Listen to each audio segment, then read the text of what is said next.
Halo Saudara Eli. Saudara Eli, izinkan saya mengabarkan Injil kepada saudara. Nah, sobat, saya punya kabar baik buat kamu. Kabar baik apa itu? Kabar baiknya adalah hidup yang kekal itu adalah anugerah Tuhan, dan hidup yang kekal itu tidak kita dapat karena usaha atau upah, karena itu adalah anugerah pemberian atau hadiah dari Tuhan. Tentu Anda pernah mendapatkan hadiah? Iya, pernah. Waktu kamu menerima hadiah, apakah kamu perlu membayarnya? Tidak. Bukan? Nah, itu gratis, cuma-cuma, dan juga kamu tidak bekerja atau mengerjakan sesuatu untuk mendapatkan hadiah itu, kan? Tentu tidak demikian. Nah,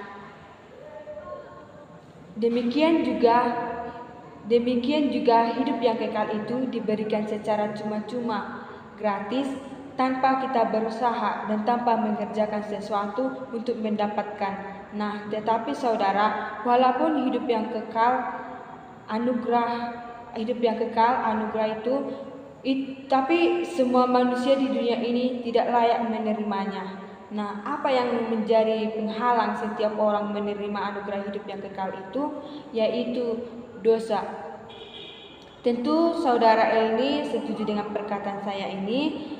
Kalau saya berkata semua manusia itu berdosa, dan sebagai manusia berdosa kita perlu menyelamatkan diri kita sendiri. Tidak bisa dengan perbuatan yang baik, dengan kita rajin berbuat amal, kita tidak mendapatkan kerajaan surga itu. Kenapa demikian? Karena Tuhan tuntunannya sempurna, yang artinya Tuhan mau kita sempurna, kita tidak bercacat, kita tidak berdosa, dan tidak bercela di hadapannya. Nah, tahukah saudara Eli bahwa kita manusia tidak sempurna, bukan? Nah, jadi usaha kita untuk masuk ke dalam kerajaan surga dengan perbuatan kita adalah mustahil. Itu adalah hal yang sia-sia. Oleh karena itu saudara, kita perlu cara yang berbeda. Nah, saya akan menjelaskan bagaimana cara Tuhan.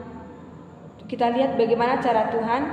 Tentu saudara Elni sudah memahami sifat-sifat Tuhan, yaitu bahwa Tuhan itu maha adil. Nah, tahukah saudara Elni bahwa kita manusia yang tidak sempurna, bukan? Nah, jadi usaha kita untuk masuk ke dalam kerajaan surga dengan perbuatan baik kita itu mustahil, yang artinya sia-sia. Oleh karena itu saudara Eli, kita perlu cara yang berbeda. Nah, mari kita bahas bagaimana cara Tuhan. Tentu saudara Eli sudah memahami sifat dari Tuhan, bahwa Tuhan itu maha baik, maha kasih, dan juga Dia maha adil. Nah sobat, ada pengertian yang salah tentang Tuhan. Sebagian orang berpikir bahwa Tuhan yang maha kasih itu seperti kakek yang baik sekali kepada cucunya, sekalipun cucunya itu bandel, suka memecahkan gelas, dan mengotori lantai, tetapi kakeknya itu tetap sayang sama cucunya itu, dan dia tidak menghukumnya. Nah, demikian juga orang berpikir bahwa Tuhan itu maha adil. Seperti polisi, saudara tahu polisi, kan?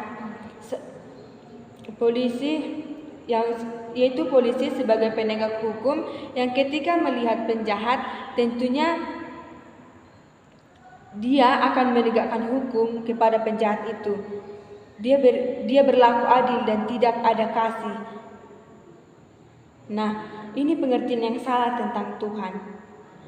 Yang benar itu Tuhan itu maha kasih dan maha adil. Nah, Tuhan yang maha kasih sobat adalah Tuhan yang sanggup mengampuni dosa kita.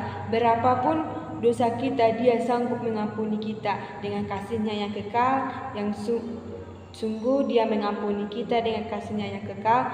Dia sanggup mengampuni kita, tetapi Dia bukan cuma Tuhan yang maha kasih, dan Dia juga Tuhan yang maha adil. Di mana Tuhan harus adil? dan dia harus menghukum manusia yang berdosa, di mana upah dosa ialah maut. Di mana upah dosa kita adalah maut. Nah, kalau kita melihat di sini sepertinya ada sebuah masalah. Di mana letak masalahnya? Masalahnya adalah bagaimana kasih dan keadilan itu bertemu kalau Tuhan hanya mengasihi kita. Itu berarti dia tidak adil, tetapi kalau dia adil dengan kita berarti itu bertindak kasih. Nah, untuk memecahkan persoalan seperti ini, apa yang dilakukan Tuhan? Yang dilakukannya adalah ia menunjukkan kasih dan keadilannya melalui pengorbanan dirinya di dalam Yesus Kristus. Nah, saudara Eli, siapakah Yesus Kristus? Yesus Kristus adalah Tuhan sendiri yang turun ke dunia menjadi manusia. Nah, apa yang dilakukan Yesus Kristus? Inilah yang dilakukannya, yaitu ia mati di atas kayu salib untuk menjalani hukum atas dosa kita. Dia itu tidak mengenal dosa, tapi karena kita yang berbuat dosa telah dibuat menjadi dosa karena kita, supaya dibenarkan di mana segala dosa kita telah ditimpakan kepada dia. Sebelum ia mati, ia berkata sudah selesai, yang artinya bahwa semua dosa kita telah dibayar lunas oleh darahnya yang kudus. Kemudian dia mati dan dikuburkan, tapi pada hari yang ketiga sobat, Yesus bangkit dan naik ke surga. Dan dari sana dia menawarkan kita anugerah hidup yang kekal. Anugerah yang kekal itu bisa kita terima dengan iman, tetapi bukan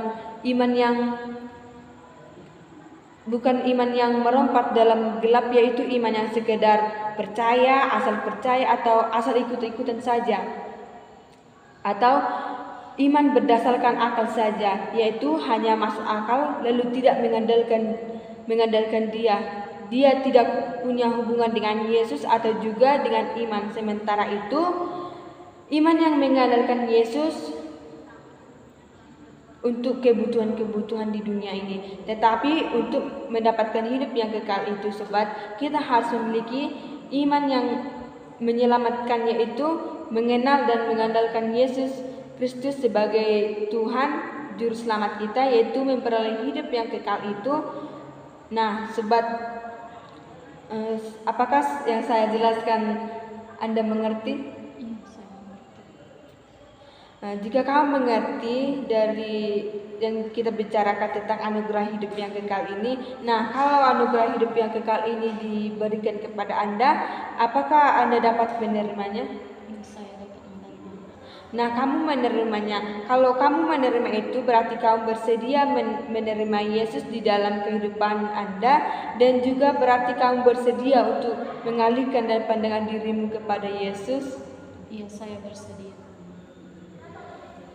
Untuk sebagai juru selamat, berarti saudara Eli bersedia membuka hatimu, mengundang Yesus ke dalam hatimu dan menjadi Tuhan atas hidupmu secara pribadi. Terakhir, jika saudara Eli bersedia, maka Anda harus bertobat. Saudara Eli, kalau saudara telah menerima Yesus pada penginjilan ini, kita berdoa. Satukan hati kita, mari kita berdoa. Ya Allah Bapa kami yang bertata di dalam surga, kami mengucap syukur Bapa atas segala berkat-Mu yang masih kami terima pada saat ini. Ya Tuhan, kami telah mendengarkan penginjilan pada hari ini. Kiranya dalam penginjilan ini Tuhan tuntun kami ke dalam pertobatan dan menerima Yesus sebagai juru selamat kami. Ya Tuhan, kami tahu kami manusia yang tidak luput dari dosa, karena Tuhan hapuskan segala dosa kami supaya tidak terhalang berkat yang Kau curahkan kepada kami. Terima kasih Tuhan.